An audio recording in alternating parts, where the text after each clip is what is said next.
Everything in your life that you like and it comes to you is because you have a program to support that. That's wonderful. That means that's great. It's going to come to you because that program is bringing it to you. But in contrast, this is the one that's important. Anything you work hard to accomplish, anything you struggle over to make it happen, anything you put a lot of effort in, I want this, I'm going to work like crazy, I'm going to get this. My first question is, why are you working so hard?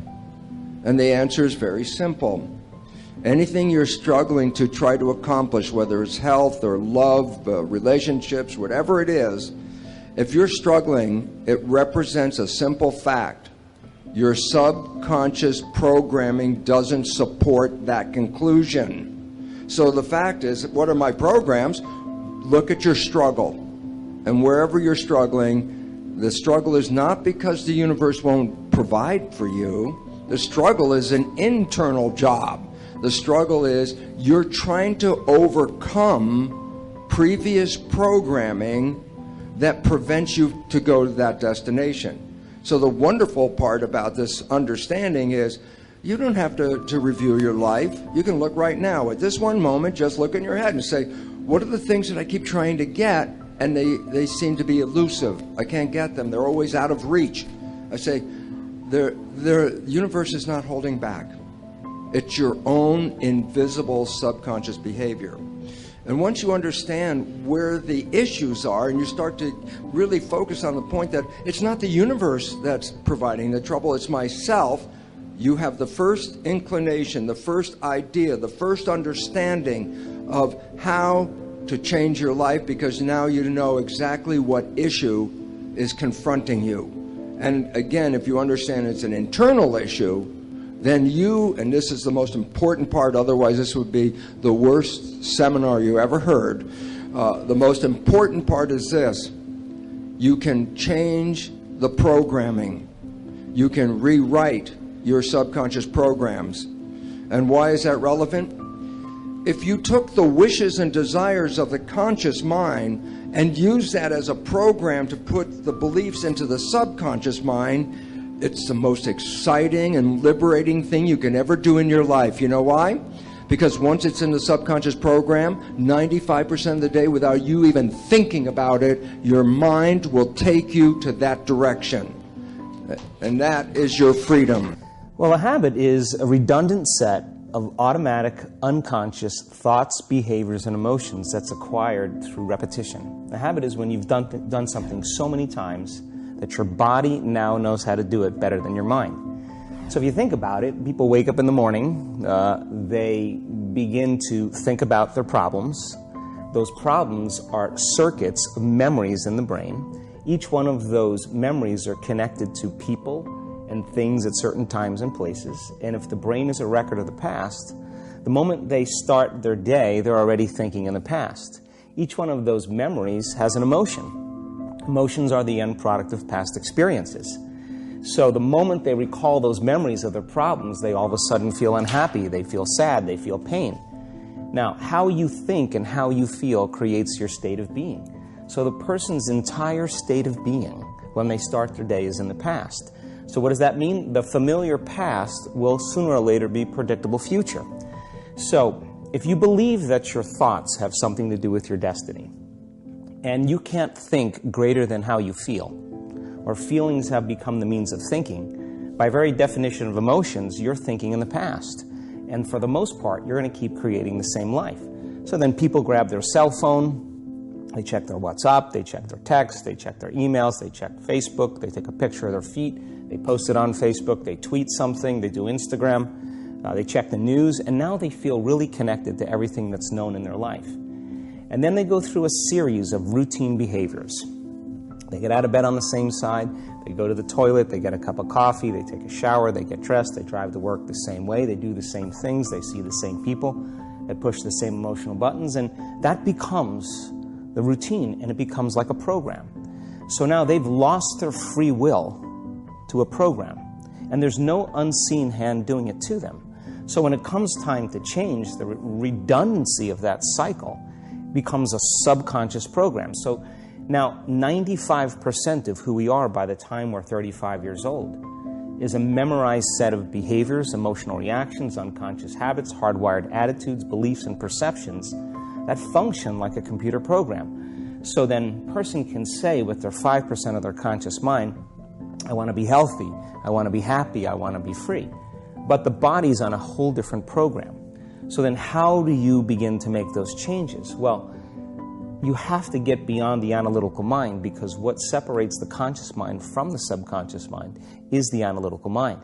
And that's where meditation comes in, because you can teach people through practice how to change their brainwaves, slow them down.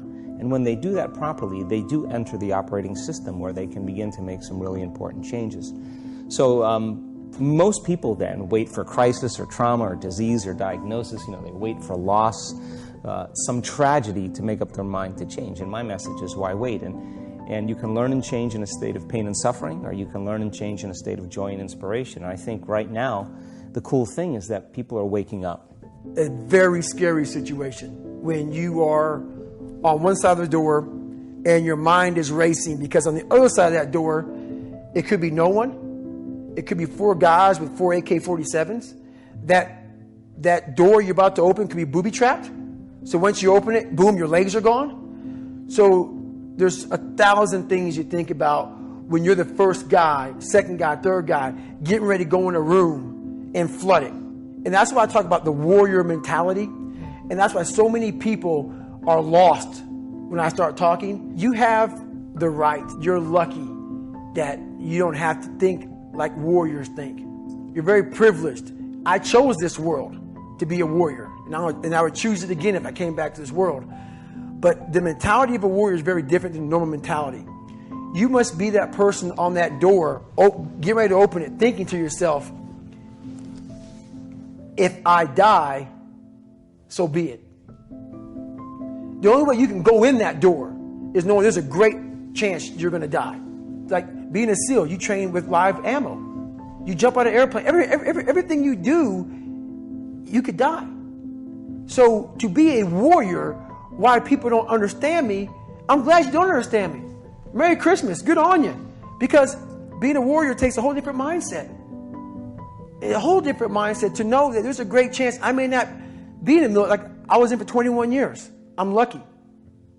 I'm very lucky that I'm alive, able to talk to you, able to still run. But when you sign up on that dotted line to be like a SEAL, your mentality changes. I may not live. You got to accept that. And that's the mentality you have. And that's what makes you a warrior. If you're scared to die, you're a bad warrior. So an ideal life for me is a life, and this applies to a company, an organization, an institution for me, is an ideal life is when we all have a head, a heart, and a hand. All 3 elements together, working in alignment. Without one or the other, we start to lose something. If you only have a head and a heart, you'll find that life is stable. And define each of those. Yeah, sure. So a head is the clarity of vision, what you want, knowing what you want, the way you picture life, and being able to navigate and make the decisions to get there. That's a good head. A good heart is being able to understand what your intuition and heart wants, being able to connect and tap into that understanding deeper and beyond the vision you may have painted for yourself.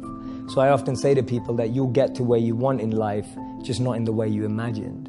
And that's because the path that's paved up and down is far different to the path we pave. So you can have a great head and a great vision and a great mission and know where you want to go, but if your heart's not able to have that resilience and be able to adapt and have compassion and care and all of that, then you're not going to be able to make the toughest decisions without your heart. But to be able to realize that we need to care and be sustainable and long-lasting requires a heart. And a hand is that service, wanting to pass that on, that which you have, wanting to give it forward, pay it forward. The idea of serving with what you have. I often say to people, your passion is for you, your purpose is for others. Your passion makes you happy, but when you use your passion to make a difference in someone else's life, that's a service, that's a purpose, and that's the hand. I'm going to give you Mark Cuban rule number 1. And whenever you forget this rule, you're already out of business. in every business, sales cures all. Has anybody ever heard of a business that had zero sales that was successful? Doesn't happen. Yet a lot of people start their business thinking, I have a great idea. I'm going to do this. This is amazing. I'm going to go raise money. I just sold this idea. And then it comes back and it's like, okay, you got to sell that product or you got to sell that service. That's the first and main key to a successful business. What's constant in life? Because we're just here on this planet to go through that cycle, and I go like, that's a waste of time. It really is. So what's the constant in life? What is it in life that doesn't change? And I wanted to find that, and that was really the quest of my spiritual path. Here's the two challenges of life. Number one, the development of our full potential. That's challenge number one. Challenge number two is the wise use of all our resources. That sums up life in general. The development of all of our potential and the wise use of all our resources. One of our resources is time, and we talked about that. Well, this is your life. This is your career. This is your craft. This is your service to humanity. Why would you be checking your phone?